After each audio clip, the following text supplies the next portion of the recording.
Hey, this is Jeff. Welcome to walkthrough number 3 of Belthan's Quo Vagis. We just got a quest update that Larry's done remodeling the lounge, so let's check it out. He fixed the broken lollipop sign and put up some Luma screens in the lounge. Very nice.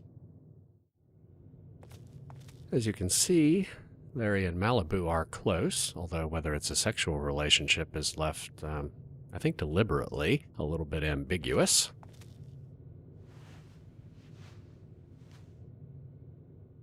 Oh good, there you are. So, are we making money yet? I believe we are well on our way to making this establishment profitable once again. However, to be truly successful, we must diversify. Like opening a gun store? I could get on board with that. I refer to the 3 Ps: prostitution, pornography, and pole dancing.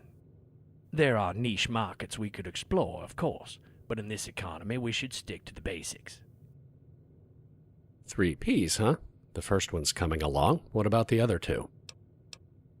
The sale of pornography represents minimal risk at a reasonable profit margin. Live entertainment would occupy restless customers while they wait, and could increase business in the lounge of its own accord. Yeah, I noticed a few new decorations. I hope they didn't cost 500 caps. Hardly. Your generous investment allowed maintenance of the facilities and equipment that was long overdue.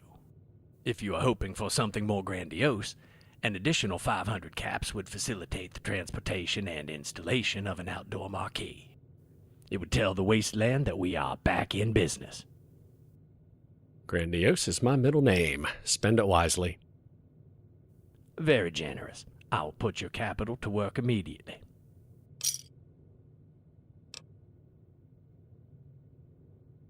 There's more to porn than taking naked pictures? Considerably more. I am a capable photographer. I have access to a functional printing press, and I can handle distribution. However, it's been 200 years since I was in the publishing business. Tastes have changed. You recruit women and decide the layout of each issue. And as you can see, that option starts "A picture is worth 1,000 caps," the quest to publish a magazine. Just women? What about male models? At one time, we had subsidiaries catering to ladies, gentlemen who prefer gentlemen, and countless fetishes. Sadly, the readership for such periodicals today would be unsustainably low. And if you pick "I don't want to limit my options," you actually will be able to do photo shoots with men. You will not be able to use them in the magazine, though, and it, unless you're looking for the pure eye candy value of it, it clutters up their dialogue trees. So I will only ask human women to pose.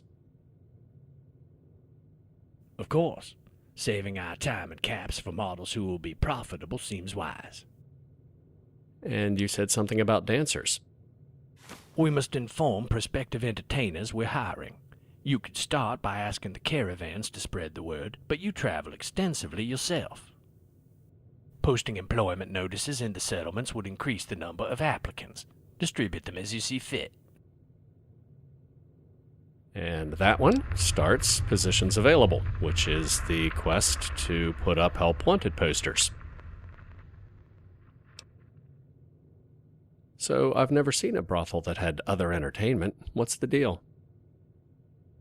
I once ran a multinational adult entertainment empire. This club is all that's left of it. Together, we can change that. All right, models and dancers. Got it. I was confident you would. There is further advice about the 3 Ps on your office terminal, should you have the time to peruse it. And in our office, you can get advice for both of those quests from the terminal, but I will just cover it as I go. Each issue needs 3 models, and how you use them when you set the layout determines how well that issue sells. You want someone famous or exotic enough to grab the customer's attention on the cover, someone with a high appearance bonus in the front for the so-called foreplay pictorial, and someone with a high attitude bonus in back for the big finish pictorial. As the name of the quest implies, the most you can make off a single issue, if the layout is perfect, is 1,000 caps. So for a full run of 12 issues, the perfect score would be 12,000. Yeah, Moira's not open yet. So I've played this mod quite a bit, and I think I have a strategy that will get me pretty close. I might end up a few caps short because I'm playing a male character. If your character is female, you can be in the magazine yourself, and you usually have really good bonuses. She's got to be open by now. Anyway, I'm going to start with Moira because, like a lot of people, I'm sure, she was my character's first brush with fame right out of Vault 101. You can't ask her to pose unless you have at least started the Wasteland Survival Guide, but I finished that ages ago. So let's talk to Moira. Huh. Did you know the human body can survive without the stomach or spleen? Oh, what's up? I want your help with a book of my own, like I helped you with the Wasteland Survival Guide. And you will probably not even come close to death 6 different terrible ways with my book. I know it was a lot to ask, but we made a great piece, and it's bound to help humanity, you know. I know. Your book helps them survive. Mine gets them in the mood to reproduce. It'll help humanity rebuild, right? Exactly. So, would you have a problem with posing nude? You got caps for me? Then there ain't no problem. Awesome. Of course I'll pay you. Come on, let's get to the studio.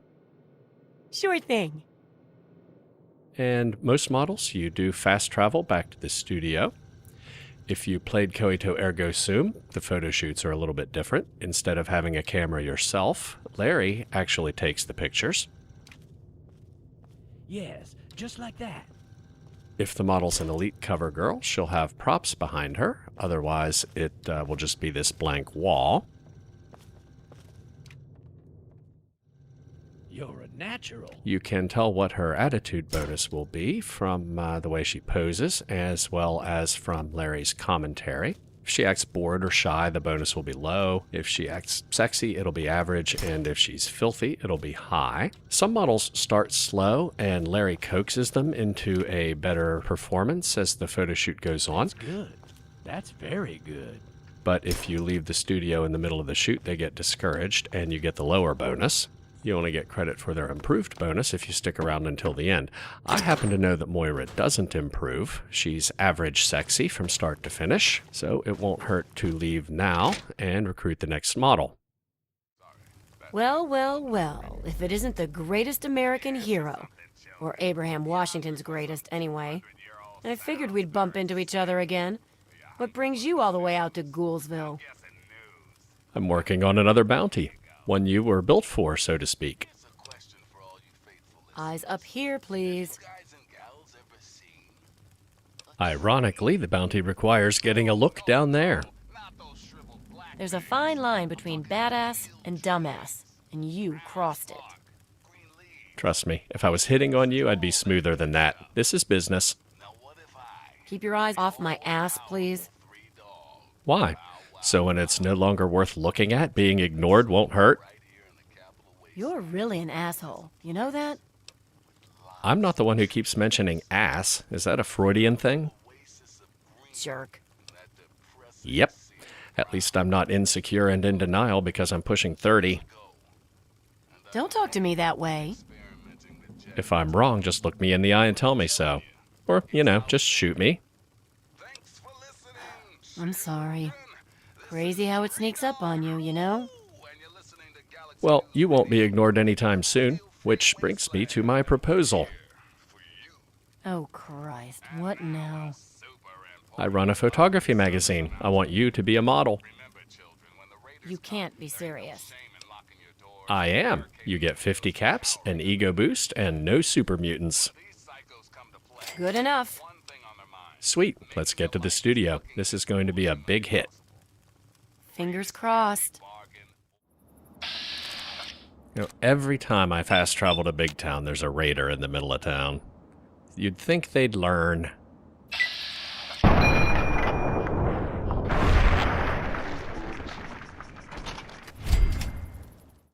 Hooray! lucky. All right, let's talk to Red. Okay, really, seriously, where is Red? Hey, you. Welcome back. Oh, there she is. Whoa, looks like you've seen some action. Do you need help? Actually, I know it's been a while, but I thought of a way that you can return the favor, and it won't cost you any meds. What is it? Pose for my magazine. Caps to restock the clinic. Fame, if you're into that. Really? That's great. I'll let everyone know.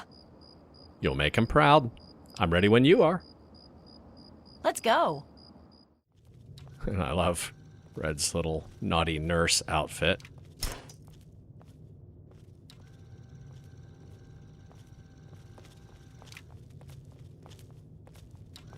Let me see your passion, your desire, your lust.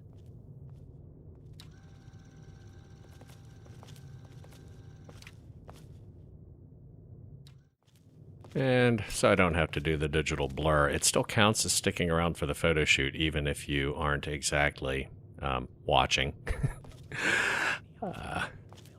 Just wanted to show you this little storage room here. It will actually get remodeled later. As we start to hire staff, they will move in here. But there is a workbench. In addition to the modeling fee, most models get a Lollipops t-shirt. See there? It has identical stats to a vanilla Merc Grunt outfit, which for most of them is an upgrade. Sydney's combat armor is a lot better, so she won't wear one, but Moira and Red will. I like it because, after a certain point, I forget who I've asked and who I haven't, and it's a quick visual reminder. You can use the terminal in your office to manage the souvenir giveaway. You can stop or resume giving them out, even issue a recall notice, which will remove them from anybody who already has one. You also use this terminal to set the magazine layout. And unlike Coito Ergo Sum, there's no option to set the editorial tone, presumably because Larry writes the editorials.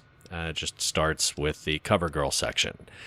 Everybody knows Moira because she owns the biggest shop in Megaton, and she works with the caravans and, of course, the Wasteland Survival Guide. So she goes on the cover. Despite being a little bit insecure about her appearance, Sydney is beautiful, so she goes in the front. And Red, who is a very naughty nurse indeed, goes in back. Also, unlike Coito Ergo Sum, there's no printing press here, so after you generate the output file, you need to talk to Larry. You can just send the file to the print shop from his terminal if you have the password, but he gives you feedback on the layout, and you can switch it around to get better bonuses if you don't nail it the first time, so I like talking to him. It's good to see you. What do you need? Oh, this isn't what I was expecting. How well do you know that junk dealer, Maggie? The fitness fanatic? I haven't had the pleasure. She was a federal agent before the war. I see. Is that going to be a problem? I doubt it. She was on the hostage rescue team, not the Vice Squad. Could you inquire discreetly to make sure? I would very much prefer to remain in the good graces of a woman like that. Wait. How with the 3 Ps coming along? I've set the layout. Book smarts and business sense don't often go together. To find 3 models with both, plus sex appeal? Outstanding. Sales will be very strong.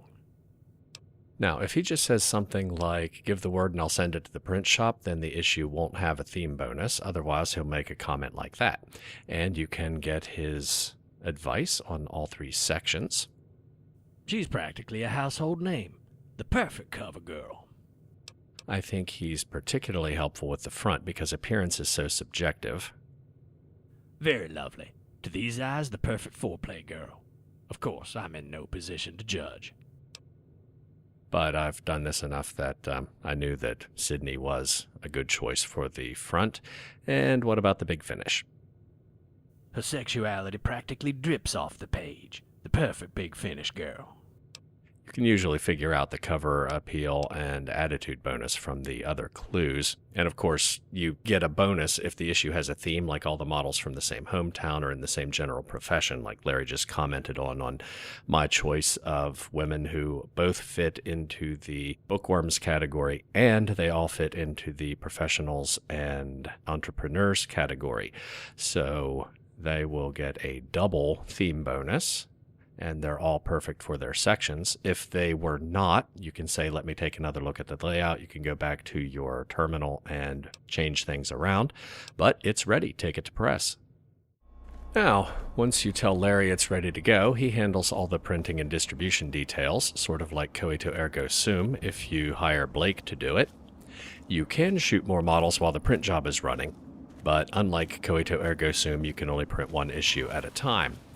Since we'll have a couple days to kill between every issue, I'm not in a big hurry to shoot any more models right this minute. I think a better use of the time would be to put up the Help Wanted posters.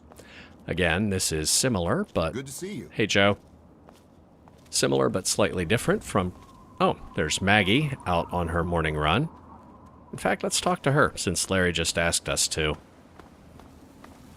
And she's zippy, so gotta catch her. Trying to beat the crowds? Well, I'm always open. Did you know Larry Slater is your neighbor? Doesn't ring a bell. Pre-war porn king? Public enemy number one?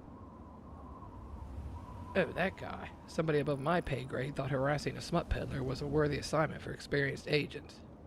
Lucky for me, I was too busy taking down terrorists for that Charlie Foxtrot. Would a federal agent have a problem living beside a fugitive from justice? I'm retired. If you're that worried about it, call President Eden. You and Larry should hook up. You're both pre-war ghouls. You have a lot in common. No, we don't. Yeah, enough about Larry. That's what I was thinking. See you later. Semper Fi. Anyway, the good news is your Help Wanted posters never get torn down, so once you put one up, it's there forever. You never need to replace it. The bad news is there's no toady, so you have to put up all 50 yourself. And the worst news is it's possible, extremely unlikely unless you're really evil, but possible, to lock yourself out of enough locations that you can't actually complete the objective. There are a total of 68 places you can get rid of a poster, and as far as I can tell, you can always put up a poster in 46 of those places. So we'll do those first and then hit the others. First one is really convenient. The Help Wanted posters, by the way, are in your Pip-Boy menu under Aid. Your Pip-Boy assumes that a sheaf of papers must be a book, so that's why it's there, presumably.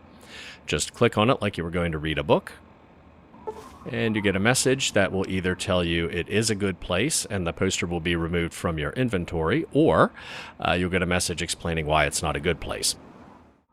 And there's our first poster up on the wall.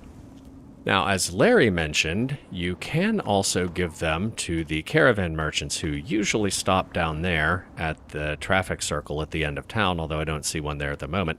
I'm not going to give one to them anyway, because they frequently get killed just in their travels by random encounters. So because they are not one of the guaranteed places to get rid of them, I am not going to give any to them. However, I want to do these all in one episode, and we're about out of time, so we will do a whirlwind tour of the Capital Wasteland next week. See you then.